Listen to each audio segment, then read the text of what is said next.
faawo gotofiira yowa akantu olimba kati okajja ali ne gwanga fe tulina ebyamagezi betujagaliza awo kunsereko tafiira kyoba yasinza officyalinga sinsobi faawo wetusobola omumpi wakoma pulidde agamba wemmengo abeera nnyo kati ate wemmengo agenda era yali mulonzi na Kawempe South okay ye yazze kukola linnya era yagambye ntulabanga ntulendinga kyawunoonya tulendinga kale ndozaawo tuveewo tweyongereyo kakati tugende tusoke tugende ku Bad Black tugende ku muwalawo mwala wange Grace Khan tusookewa bonna banyuma ate oba tusookewa soke tugende ku Bad Black kakati bagamba bonyigiriza ennyindo ogireeta omusaayi of course osobola bba n'opinion eyo kubanga ate ne basingo mother bangi bannange nga basajja babakola ki babawanda lulusu kubanga n'omusajja essaawa ze nakimanyi nti omwana alina okuddayo ku ssomero naye nga tannanyega teyenyenyako ate nno nga tera tagenda kunyega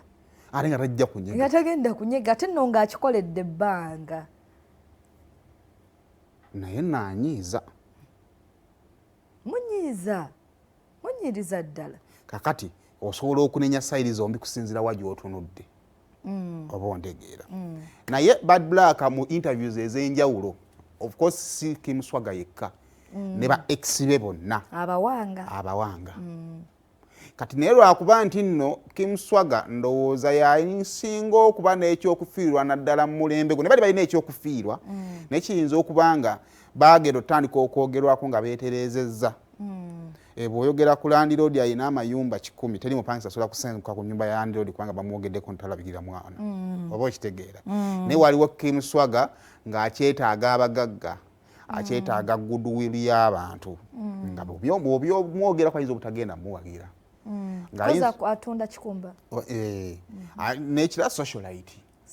oba okitegeera nti buli woba omukuba namba zo oba ozikola ki oba ozikkakkanya kakitegeeza nti yalina ekyokusinga okufiira si lwakuba nti yasinga obuvunaanyizibwa si lwakuba nti yasingamu amaanyi naye essaawa zino biseera ki oyo si Kim biseera ki si byadda kubanga Bad Black mweru oyo n'ennyindo giraba nti kitegeeza si byadda so kitegeeza nti babaddengawo kakati mbadde nga yatusooke tuteme olugendo luno okuva gye luva Bad Black gyabadde nga avanga ng'akuba Kim kyetuba tusooka tutandikira nga tetunnagenda mu bbaluwa za Kim ze yavuddeyo then awo tugattemu ku bulowoozo bwaffe obutono so comparison ya videos ezo Bad Black abadde nga alombanga Kim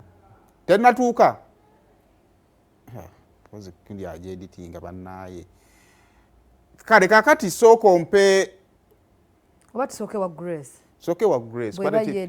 weetaave gyeri tajja kunnyumira kale ekibuuzo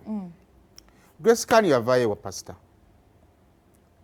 ewa Suzani mbadde ndudde okumanya nalabako ko nga bamukoledde ne show ya live band ng'ayimba nnyimba za gospel ani yali agimukoledde ng'eri ku show eri ku TV kwenye mazima mba nimbye ndudde okumanya okuva luli lwe nakunyumiza kati Grace yazima okulabibwako yasose kubeera ku boda kakati ng'agamba bamubyeko ensawo ye era mu kumubbako ensawo ye n'ateekamu amannya g'abantu abatalina mu ndongo alaga nti bebabbye ensawo ye era teyakomyeko kanswire mwana gw'ebigambo ebyo bijjeemu waliwo binene byataddemu alina ebigambo byataddemu kanswire obitunuddemu n'obijjamu Katonda wange bulakaze kati tuddeyo wabbula kuba tusooke tumalirize Grace tutagadde tumalirize Grace Khan sooka mpe Grace Khan ku boda Mukulu Honorable Bobby Kyagulanyi Ssentamu taata Eddie Awe nga tezinaweza ssaawa 5 enkya Eddie Awe papa we taata y'omasirimbi abavuzi mukulu taata Honorable Kyagulanyi Ssentamu maama wange Babire Itungo Kyagulanyi bino mbyogera abanzipa ensawo yange abeesonyiwa mundekere emirembe mbeegayiridde ensobi gye nakoze I think I did the right thing mu budde obukyamu ensawo yange oli ne yefuula mbu nno ali mu kugitwalira ku kibuli ku mbeera y'okubanga ngamba simaboba NUP sima bitiwe bityo then ngenda ogenda ku live maze ogenda ku poliisi nga sifunye buyambi awe Masaka mu mbeera bwetu gyesigenda kulambulula nnyo wano kubanga ekisinga obukulu bagamba like omuntu olina kwetoowaza so njagala kubeera mwetoowaze neetonde bwetonzi ku kyatuukawo atuuseewo yes nga sigenze mbingi nti oba kino oba kiri sawo yange neetwalibwa ate ng'olya ngamba musimaye wanno okuba biki byesigenda kuddamu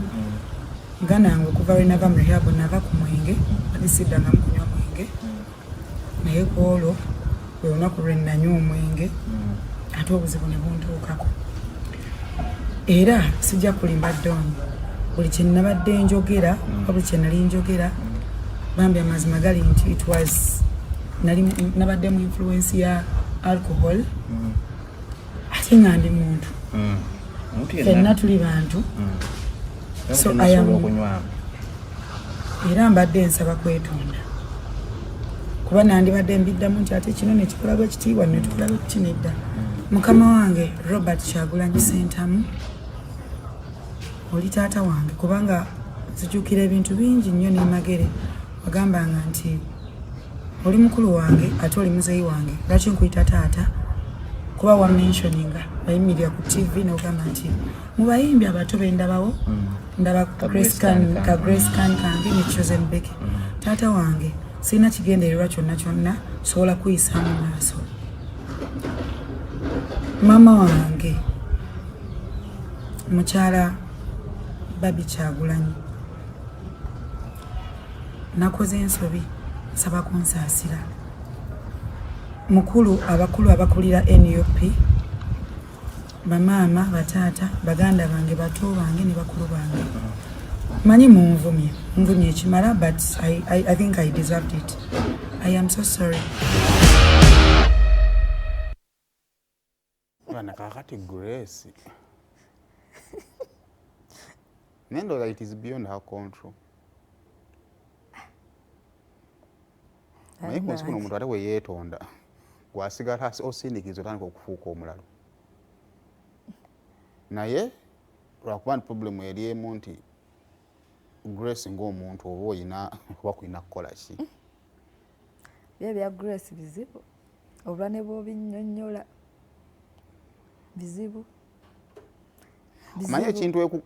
ekikugobako abantu kibi ate ng'oyo mwana omulaba oba gye bayita favor yalina omukisa gw'abantu okumwagala nga talina gwatuukirira oba nga ayagala buyambi oba kukola ki oba kukola kinaagaana nga taliiwo naye ekiva mu ekyo kati simanyi what is the problem kubanga legenda genzo maliza nina omu blog gwe nalabya recordinga olwa video gye yakoze olina jja omanyi ebintu bya analysis omuntu atunuulira mbeera bw'atunuulira embeera ye najjamu observation ye observation yange esobola okubeera entuufu naye esobola okubeera completely wrong naye because it is my observation yangirumirizanga enki entuufu kati oli mu observation ye gye yakoze n'agamba nti ffe tuli bagezi kakati Grace Can yefudde atamidde bugingo yamutumye avume Bobi Wine naye nga oli bw'ajja n'akisabika obulungi asobola okubaako bakikola ki bakiguza kati nkuzizaayo ku kiri nti Grace omukyala ye yamuyamba mukyala wa pasita alina entalo ze yeerwanira zendowooza nti tezinnamuli jasi ali mu break akyanywa ku mazzi era mutayimu entuufu ajja kussaamu engatto ze zirwanira anaatandika okulwana ab'omakerera bwe bajja osooka okubategeeza nga temunategeera ku mutimbagano so for me the bujinga ino teyeetaaga kutuma mwana teyeetaaga kutuma muzadde yeetuukira naye wadde yeetuukira teyandyagadde kukkakkanyizibwa kugamba nti nze omulwanyi namige natumye Grace Can agenze n'alwana mu ntalo ate natumye Grace Can atali trained kulwana nga yeetaaga vitamiiza kubanga ebintu bya pasa bujingo amayi ga pasa bujingo engeri gyalumbamu omuntu wa bulijjo tewetaaga kuba soba kyokka ye abikola ali soba kakati ebeera kiraasi so kakati kuba kumuyisaamu maaso gamba nti ye yatumye oba ekitegeera so kati kiddayo ku kiri nti feva agikola ki agirina kigenomeza nga kihatingiramu abalala abamwetoolodde so Grace the moment you click that oba muntu mukulu badde nsaba obeeko kye weerowoozaako abaana atereeramu kuba kati esaazi no akunenya kati Saimo wentandika okukunenya nga njogeddeko ne Grace mba mu nsobi naye ate waliwo ebigenda mu maaso ebijjuleetera abalala okukunenya naye sinnakola ekino we siikunenye kakati go back and reflect mu bulamu bwo olabe nnyinza obbawa we nakolera ensobi ayinza okuba nga wewandeetera olumu neŋŋamba ngenze mu rehab omwenge nguvuddeko ate bwanyiiga Grace nga anyiize naye ate agambe okuva lwe yava mu rehab yazzeemu kugunywa kwolwo ate agambe nabadde mu anti yazzeemu kugunywa kwolwo we tubanga tugendedde ku bigambo ate nga kisoboka rehab yamalayo bba nawulire baŋŋamba yaddukayo buddozi kyokka ate era teri rehab ejja muntu ku drugs gwakoowa you look at yourself olunaku lwokera ku makyanga nywedde omwenge ne weefukira ne weekolera byonna nodda engulu ne weetunuulira batunagamba nenedda sigwanidde kubeera kino eyo rehab esinga kale eyo nondoza tuve today wa Bad Black sooka otuwe clip ya compilation ya Bad Black wabadde avangayo okulumba Kim Swaga kati Kim Swaga you already is a dormant man omwana mmuwa waaki